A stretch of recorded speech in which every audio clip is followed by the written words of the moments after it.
ሰላም ተመልካች አድማጮቻችን ዕለታዊውን የወርቅ ዋጋ ይዘንላችሁ መጥተናል።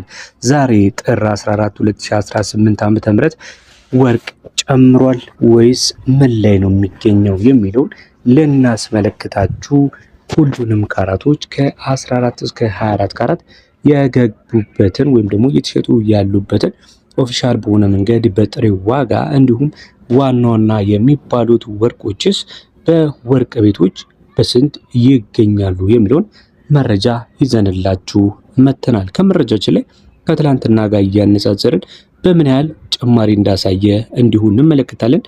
በኢትዮጵያ ብር ብቻ አይደለም ነግራችሁ በአሜሪካ ዶላርም ሁሉንም ካራቶች በስንት እየተሸጡ እንደሆነ ዛሬ ጥር 14 2018 ዓ.ም የምነግራችሁ ይሆናል። ቪዲዮውን በላይክ እንደተለመደው ጀምሩት። አዲስ ከሆናችሁም ለዚህ ዩቲዩብ ቻናል ይህንን ወርቃማ ቤተሰብ እንድትቀላቀሉ እጋብዛችኋለሁ። አሁን ቀጥታ ወደ መረጃው ነው የምንሄደው። ከዛ በፊት ግን የወርቅ ዋጋ አሁንም ጨምሮ ነው ያለው።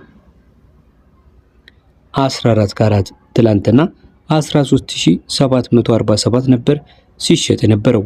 ዛሬ 14 ካራት በጥሬው ማለት ነው በ14166 ከ32 በአሜሪካ ደግሞ 91 ከ24 የአሜሪካ ዶላር ጨምሯል። ይሄ እጅግ በጣም ከፍተኛ ነው።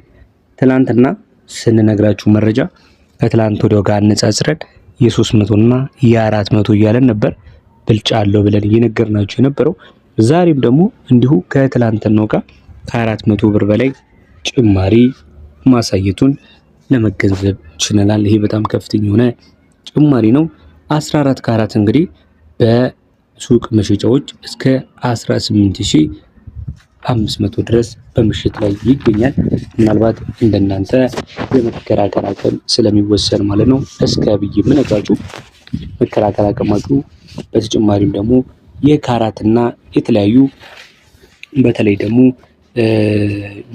በምትገዙበት ሰዓት ላይ የካራት አመራጣቶች ብቻ ሳይሆን ተመሳሳይ ካራት ሆኖ ነገር ግን የምትመርጡት የዲዛይን አይነትም ማተር ያደርጋልና ከዛ አንፃር እስከ እያልኩ ነግራችኋለሁ ማለት ነው። 15 ካራቱን ስነግራችሁ በዛሬው ማለት ነው በ15178 እየተሸጠ ይገኛል። በአሜሪካ ዶላር ደግሞ በ98 ከ97 የአሜሪካ ዶላር ነው እየተሸጠ የሚገኘው። ይህም እንዲሁ ከፍተኛ የሆነ ጭማሪ ነው ያሳየው።